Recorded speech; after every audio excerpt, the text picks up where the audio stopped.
ആലുവ ഈ മണപ്പുറത്തുള്ള ബലിയർപ്പണത്തിന് എല്ലാവിധത്തിലുള്ള സൗകര്യങ്ങളും ഏർപ്പെടുത്തിയിട്ടുണ്ട്. ദേവസ്വം ബോർഡ് പ്രസിഡന്റ് 2 ദിവസമായി തന്നെ സ്ഥലത്തുണ്ട്, ജനപ്രതി MLA ഉണ്ട്, അതുപോലെ മുനിസിപ്പാലിറ്റി എല്ലാവരും ചേർന്ന് ആവശ്യമായിട്ടുള്ള ക്രമീകരണങ്ങൾ വരുത്തിയിട്ടുണ്ട്.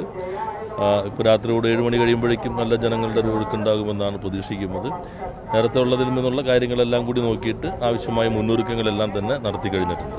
പക്ഷേ ഈ ബലിതർപ്പണത്തിന് ആയിരക്കണക്കിന് ആൾക്കാർ രാത്രി 12 മണിക്കാണ് ആരംഭിക്കുന്ന ദേവസ്വം ബോർഡിനെ കയറുന്നത്. ആയിരക്കണക്കിന് ആൾക്കാർ ഇവരുടെ യാത്രാ സൗകര്യം രാത്രി തിരിച്ചു പോകുന്നതിനൊക്കെ വേണ്ടിയുള്ള ക്രമീകരണങ്ങളെല്ലാം KSRTC അത് സാധാരണ ചെയ്യുന്നതാണ്, എല്ലാ വർഷവും ചെയ്യുന്നതാണ്. KSRTC പ്രത്യേകം തന്നെ ട്രിപ്പ് എല്ലാ വർഷവും അടിക്കുന്നുണ്ട്. അതിപ്പോൾ ദേശം വരെ ശിവരാത്രി മണപ്പുറം അവിടെ ദേശത്തിൻ്റെ അവിടെ ഇറക്കി വരുന്ന സ്പെഷ്യൽ സർവീസ് ഉണ്ട്, ഇത്തവണയും ക്രമീകരിച്ചിട്ടുണ്ട്. ഭക്തജനങ്ങളിൽ ഈ മണപ്പുറത്ത് വരുന്ന ബലിതർപ്പണത്തിൽ വരുന്ന എല്ലാവർക്കും ആവശ്യമായിട്ടുള്ള ക്രമീകരണങ്ങൾ ഒരുക്കി കഴിഞ്ഞിട്ടുണ്ട്. അത് ഒരു വർഷവും ബസ്സിന് ഒരു തടസ്സം ഉണ്ടാവാറില്ല. KSRTC മറ്റു വാഹനങ്ങളിൽ അതെല്ലാം ക്രമീകരണമായിട്ടുണ്ട്, പോലീസിൻ്റെ ഒക്കെ ആയിട്ടുണ്ട്. അതെല്ലാവർക്കും മുന്നൊരുക്ക മീറ്റിംഗ് വിളിച്ചിരുന്നു 3 തവണ. അതിൻ്റെ എല്ലാ സജ്ജീകരണം ചെയ്തിട്ടുണ്ട്. ഏതാണ്ട് 1 ലക്ഷത്തിലധികം 1 ലക്ഷത്തിലെ ആളുകൾ ഇന്ന് വൈകുന്നേരം ഒരു 7 മണി മുതൽ നാളെ രാവിലെ വരെ ഉണ്ടല്ലോ, നാളെ രാവിലെ 7 മണി വരെ ഒരു ലക്ഷത്തിൽ പരം ആളുകൾ ഇവിടേക്ക് വന്നു പോകും.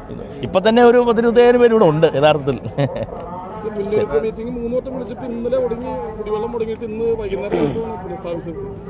അപ്രതീക്ഷിതമായ കാര്യങ്ങളല്ലേ യോഗത്തിൽ സാധാരണ ഇതിലെല്ലാ പ്ലാനിങ്ങും. പൈപ്പ് കട്ടായതാണ്, അത് ചേറെ പണിയുടെ ഭാഗമായിട്ട് പൈപ്പ് അറിയാതെ കട്ടായി പോയതാണ്.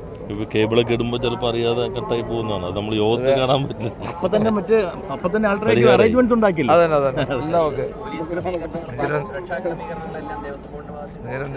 എല്ലാം ഏകോപനത്തോടുകൂടി നടക്കുന്നുണ്ട് എല്ലാ കാര്യം. 2000-ഓളം പോലീസിനോട് നിയോഗിച്ചിട്ടുണ്ട് എന്നാണ് നമുക്ക് അറിയാൻ കഴിഞ്ഞത്. 2000-ഓളം പോലീസുകാരെ. ഇന്നലെ SP വന്നിരുന്നു, പിന്നെ DIG ഇവിടെ വന്നിരുന്നു, ഇന്നലെ ഉണ്ടായിരുന്നു, ഇന്നും ഉണ്ട്. അവർ എല്ലാ സജ്ജീകരണങ്ങളും ചെയ്തിട്ടുണ്ട്. ഓക്കെ.